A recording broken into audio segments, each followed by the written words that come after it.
Bueno, buenos días o buenas tardes ya, que estamos casi llegando. Yo soy José Ramón Arevalo, profesor del Departamento de Botánica, pero del área de Ecología. Llevamos haciendo unos cuantos años trabajos sobre especies invasoras, unos trabajos que podemos publicar. La cuestión es que sobre el tojo, no es que tenga mucha información sobre el tojo, pero sí les voy a presentar en cierto modo lo que pretendemos hacer para los siguientes años y por qué hemos elegido el tojo en el ULEZ Europael. Yo solo agradezco al Cabildo que nos hayan invitado. De hecho, yo creo que al día de hoy, los que tienen información más específica sobre la dinámica del tojo y la ecología del tojo, y sobre todo la distribución del mismo, son el propio Cabildo de Tenerife. Yo, desde luego, cuando he tenido necesidad de que me informen o que me pasen algo de información, siempre se han presentado y me han ayudado mucho a la hora de poder planificar este proyecto, que es un proyecto, en cierto modo, internacional. Antes de empezar, porque va a ser muy breve lo que les voy a explicar, lo que queremos hacer, porque casi no hemos empezado aquí, y en Nueva Zelanda y en reunión. Una de las frases que he escuchado 2 o 3 veces en las presentaciones es: las expansiones biológicas son la segunda causa de degradación ambiental del planeta. Esa frase es bonita, pero no es cierta, vamos. Lo que quiere decir es que si ustedes van a una revista, a un artículo científico y leen esa frase, verán que tienen una cita al lado, que alguien ha dicho eso. Si van al artículo que ha dicho las invasiones son la segunda causa de degradación de los espacios del planeta, les mandará otro artículo. No ha hecho el trabajo, sino que está citando. Entonces van a otro trabajo que es el que cita y terminan en lo que se denomina una referencia circular. En ciencia son habituales las referencias circulares. Nadie ha hecho el trabajo de ver si verdaderamente las especies invasoras son la segunda causa de degradación de espacios del planeta o incluso de extinción. Yo he intentado buscar extinciones debidas a plantas en el planeta como consecuencia de invasiones biológicas. No he encontrado referencias científicas, no quiere decir que no las haya, no las he encontrado, pero no he visto ninguna invasión que haya provocado la extinción de una especie.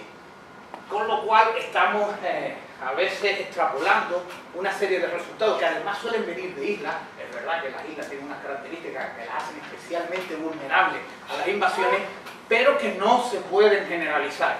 Por lo tanto hay que tener cuidado con las generalizaciones, porque bueno, suena muy bien, puede darle dramatismo al asunto, pero a lo mejor, bueno, ya que estamos en un ámbito de expertos, nos podemos centrar más en lo que verdaderamente ocurre. La otra cosa que me gustaría comentar es ver a las especies invasoras como causa de degradación. Hay muy pocos ejemplos en que la especie invasora, sobre todo cuando hablamos de plantas, sea la consecuencia de la degradación. Generalmente las especies invasoras o las especies introducidas son síntomas de degradación. Aquello ya estaba, por algún motivo o por otro, degradado y lo aprovechan las especies introducidas para colonizar esos espacios. Son los síntomas de degradación, no en cierto modo las consecuencias. Y ello hace que, bueno, que tengamos que verlas como tal. Por lo tanto, ir a buscar a las especies exóticas como elementos de degradación absoluta y como causas de degradación tenía que ser muy bienvenido. Hay muy pocos casos donde una especie invasora haya sido capaz de provocar un cambio ecosistémico. Tenemos la falla en Hawái, el Bromus tectorum en California, una que modifica el ciclo del nitrógeno, otra que te modifica el ciclo de incendio, pero no hay tantas especies. Uno de los valores que presentaron aquí, un 10% de las especies se pueden convertir en invasoras. Lo de los números, otras cosas que nosotros tenemos que tomar siempre entre comillas, porque 10% ha estado contando todas las especies. No las ha estado contando. ¿Por qué no 11? ¿Por qué no 9,5 de las especies? Generalmente son muy pocas las especies, ya suelen ser muy pocas que las que entran se logran establecer, muy pocas de las que se establece que se logran naturalizar, e incluso mucho menos de las que se han naturalizado que son capaces de invadir. Yo suelo ser un poco más estricto en el concepto de invasora, en mis trabajos y lo defino. Hay muchas definiciones de invasora, cosas tan raras como aquella que se dispersa a más de 100 metros de donde la plantó. Siempre me pregunté por qué dijo 100 metros y no 99 o 93. Bueno, entonces yo suelo usar, en el caso de las invasiones, para considerar una especie invasora es aquella que es capaz de forma activa de desplazar a la flora nativa. O sea, no que haya una perturbación y favorezca a la exótica, porque eso no tiene culpa la exótica, sino que es la propia exótica la que es capaz de desplazar a la flora nativa. Entonces ahí es donde empiezo a denominar a la especie invasora, con lo cual luego te encuentras que no son tantas las que podemos denominar invasoras. Pero bueno, estos son definiciones, hay muchas definiciones y cuando uno trabaja lo que debe de ser es que a qué referencia, quién es la fuente de referencia que está usando como consecuencia de la ecuación. Bien, y pasando al tojo. ¿Por qué estamos trabajando el tojo? El tojo se ha convertido en algunas partes del planeta en un problema ya de carácter económico. En el caso de Nueva Zelanda se ha distribuido, se ha expandido de tal forma que le está provocando unas consecuencias ya económicas. Hay consecuencias económicas, ya podemos empezar a plantearnos que verdaderamente hay un problema que hay que achacar, porque la especie pues está poniendo en peligro a lo mejor la forma de subsistencia de determinadas poblaciones. En el caso de Nueva Zelanda o de la isla de Reunión, estábamos ocupando áreas que eran para cultivos o áreas que eran para ganadería, con lo cual ya le suponía un coste el mantenimiento y el control de esta especie. No voy a hablar de la especie todos conocida, ¿no? El Ules europaeus, original de lo que es el norte de la península, que se ha extendido bastante bien por el planeta. Se ha extendido porque es una planta que se ha considerado de utilidad. Se ha utilizado en agricultura para separar fincas, se ha utilizado porque compostada parece que da bastante buen producto, por lo que hay una especie que es invasora, pero porque la han estado llevando de aquí para allá, no porque haya llegado de forma accidental. Y entonces la situación ha hecho que, bueno, que en Francia se planteara un proyecto con financiación europea para determinar qué son las características que le hacen a la especie tan competitiva y en qué condiciones se hace competitiva. Bien, esto es lo que se debería de hacer, o considero yo, esto es mi opinión, que se debería de hacer con las especies. Antes de empezar un plan de erradicación, bueno, antes de empezar no, bueno, a medida que se hace el plan de erradicación, ir pensando también en un plan que estudie cuáles son las características ecológicas que hace a esa especie particularmente invasora, porque además va a dar lo mismo, no va a ser lo mismo, la especie no va a responder igual en Canarias que en Reunión, que en Nueva Zelanda o que en Azores. La especie va a responder de forma muy diferente. ¿Qué características hace que sea especialmente invasora en una zona y en otras no? Esto es otra de las consecuencias. Por ejemplo, el Pericetum. Yo trabajo con la gente de Monterrey, en México y en Oklahoma. Y cuando he estado por allí, el Pericetum está en todos los jardines plantados. Y no ha salido de ningún jardín. No se ha convertido en una especie invasora ni en el norte de México, donde sin embargo el Centrium ciliare, Centrium en la otra poácea, sí es el cerrillo, ¿no? El cerrillo sí es invasor por todas partes. De hecho, una finca en México invadida por cerrillo vale como 2 veces más que una no invadida, porque es muy buena para ganar. La otra tiene hierbas muy locales que no gustan tanto, o sea que se ha promocionado mucho. Sin embargo, el Pericetum no. Por lo tanto, requieren unos estudios específicos que identifiquen cuáles son las características de la planta y las características ambientales que la hacen particularmente invasiva.